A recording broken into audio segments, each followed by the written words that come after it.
Hey everyone, this is Bob from Hot Rock Central, and in this video I'm going to discuss how to top off a new set of lithium batteries rather quickly versus the traditional way.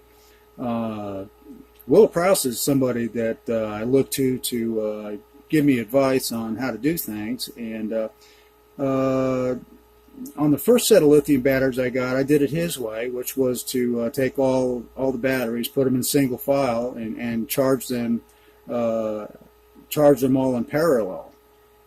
But when you're stuck with a little wimpy charger like one of these, which is only 10 amps, a process like that could take 2 or 3 days to do. So I didn't have the patience to deal with that.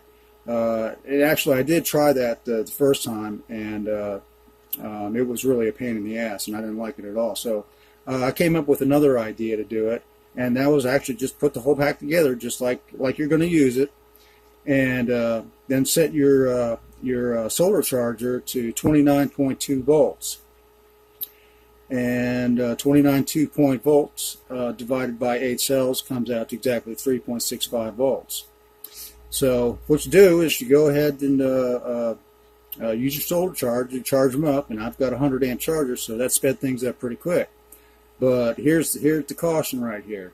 When the batteries get to around 3.4 volts, you've got to keep a close watch on it. You got to watch the cells as the voltage rises, because at 3.4 volts the voltage will start rising rather rapidly.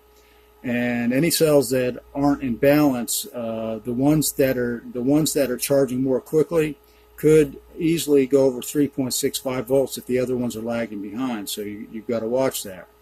But at around, say about 3.45, 3.5 volts or something like that, what you look for on your BMS application that you have in your phone is any cells that are lagging behind.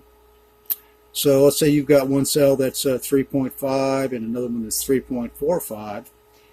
So what you do is you take your charge here, turn the sucker on, and I set mine at about 3.9 volts.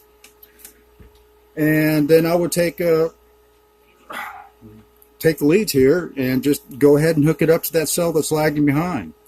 And what that does is it helps it catch up to the other cell that's already ahead. And if there's other cells that are doing the same thing, you just do each one individually until they're all even. They all come out pretty even. So that's what I did, and that seemed to work out pretty good. So the next day, when I put it through a cycle, discharged it, and the next day recharging it, I checked to see how well that worked out, and it turned out that it wasn't exactly an ideal perfect top-off, because some of the cells did or were actually going higher than some of the other cells, just like on the initial top-off.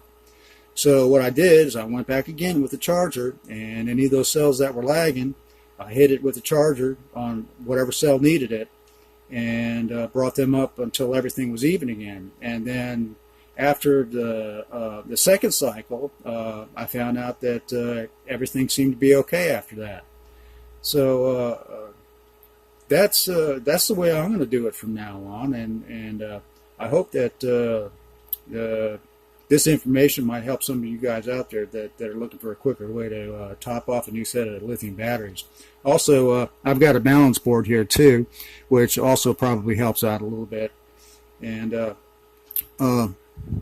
Will had a video on these boards here, and he said his board actually smoked and something happened to it. And I've got 2 of these boards now. I've got another lithium pack with actually 2 boards on it, because it's second-hand batteries, and they don't charge equally at all no matter what you do. So I put a second board on, and I haven't had a problem with them, and they seem to be working pretty good. So I don't know what happened to Will when he used his, but that kind of stuff happens every now and then. So anyways,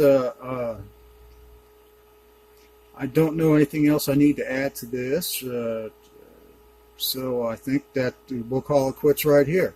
So anyways, thanks for watching. If you have any questions, just give me a holler on the comment section. Thanks for watching.